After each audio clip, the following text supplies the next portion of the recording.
Bismillahirrahmanirrahim. Assalamualaikum warahmatullahi wabarakatuh. Di sini saya Anan Permana Putra dari kelas D1 Manajemen Dakwah UIN Sunan Ampel Surabaya akan menjelaskan mengenai observasi saya studi kasus pelestarian pendidikan berbasis sekolah di Yayasan Taman Pendidikan Islam.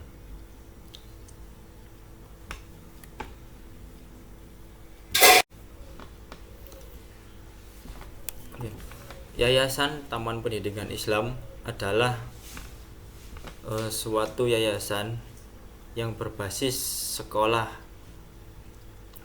yang bertempat di Jalan Raden Kanjeng Jimat nomor 1, Desa Gedangan, Kecamatan Gedangan, Kabupaten Sidoarjo. Yayasan tersebut telah mendirikan sekolah formal pada seluruh tingkatan pendidikan. Yayasan tersebut didirikan sekitar tahun 1956. Dalam pendiriannya, yayasan tersebut telah mendirikan sekolah-sekolah mulai dari TK, SD, SMP, SMA, dan SMK. Kemudian sistem pembelajaran pada yayasan tersebut kurang lebih sama seperti sekolah pada umumnya. Kemudian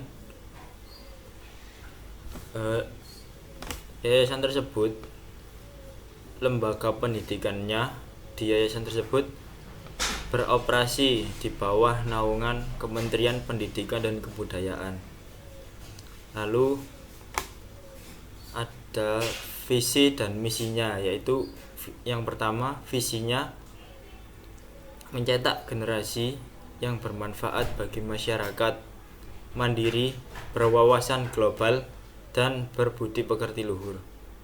Untuk visinya, yang pertama adalah mengupayakan sarana dan prasarana untuk terciptanya proses pembelajaran yang baik, berkarakter, dan menyenangkan. Kemudian misi yang kedua yaitu terciptanya suasana pembelajaran yang baik, lancar, dan disiplin.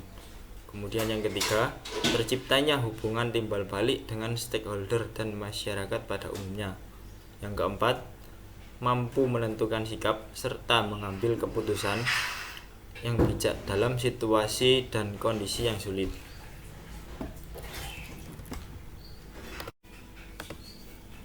Lanjut pada tahap hasil observasi. Analisis yang saya dapatkan dari yayasan tersebut adalah pada tahap perencanaan pembelajaran dalam yayasan tersebut menganut sistem dari Kemendikbud, sehingga para pengajar cukup menyesuaikan saja dalam proses penyampaian materi pembelajaran.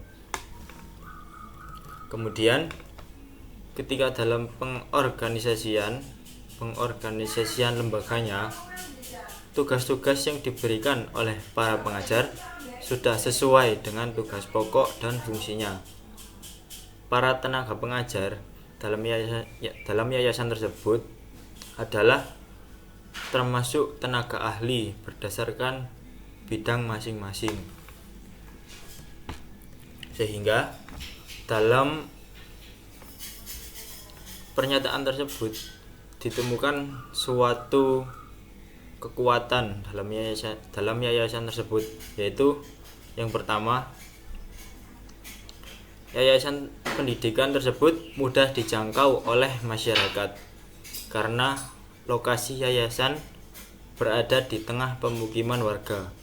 Yang kedua, yayasan tersebut adalah yayasan bernuansa Islam dan masyarakat di sekitarnya adalah masyarakat mayoritas beragama Islam, sehingga dalam pendiriannya yayasan tersebut dengan mudah bisa diterima oleh masyarakat sekitar. Kemudian yang ketiga, pembinaan terhadap para siswa melalui pengkaderan di tingkat sekolah seperti kegiatan OSIS dan pramuka sejauh ini telah berjalan dengan baik. Kemudian pengawasan yang dilakukan telah melalui prosedur yang ditetapkan sesuai dengan masing-masing kepala sekolah di yayasan tersebut. Karena mengingat yayasan tersebut memiliki berbagai tingkatan pendidikan. Kemudian sejauh ini ketersediaan tenaga pengajar masih dalam batas wajar, dalam artian tidak terlalu banyak dan tidak terlalu sedikit. Kemudian mengenai evaluasi dan pengembangan tentang kinerja pada yayasan tersebut dilaksanakan setiap tahun.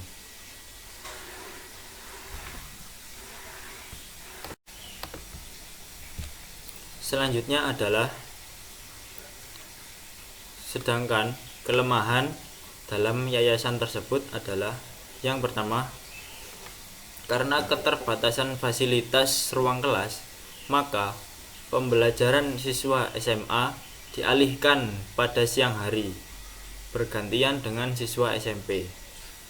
Kemudian yang kedua, karena pendidikan di yayasan tersebut merupakan pendidikan swasta, maka pendidikan tersebut kurang diminati oleh masyarakat sekitar.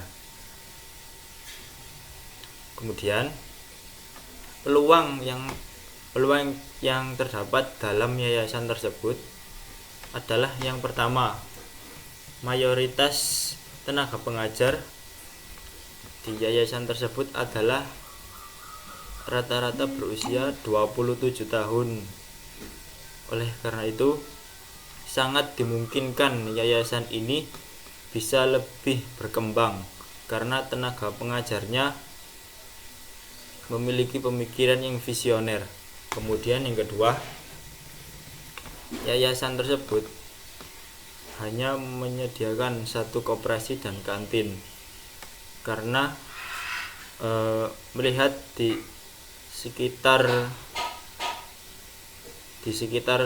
yayasan tersebut sudah ada beberapa rumah yang membuka toko yang menjual alat tulis dan warung yang menjual jajanan untuk anak sekolah, sehingga bisa membantu memberdayakan UMKM yang ada di sekitar. Kemudian untuk ancamannya, yang pertama, terdapat beberapa lembaga pendidikan lain dalam satu desa yang sama-sama beroperasi. Kemudian yang kedua adalah yayasan pendidikan tersebut adalah dikelola oleh swasta, sehingga keahlian dari siswa lulusan yayasan pendidikan tersebut kurang dipercaya oleh masyarakat umum.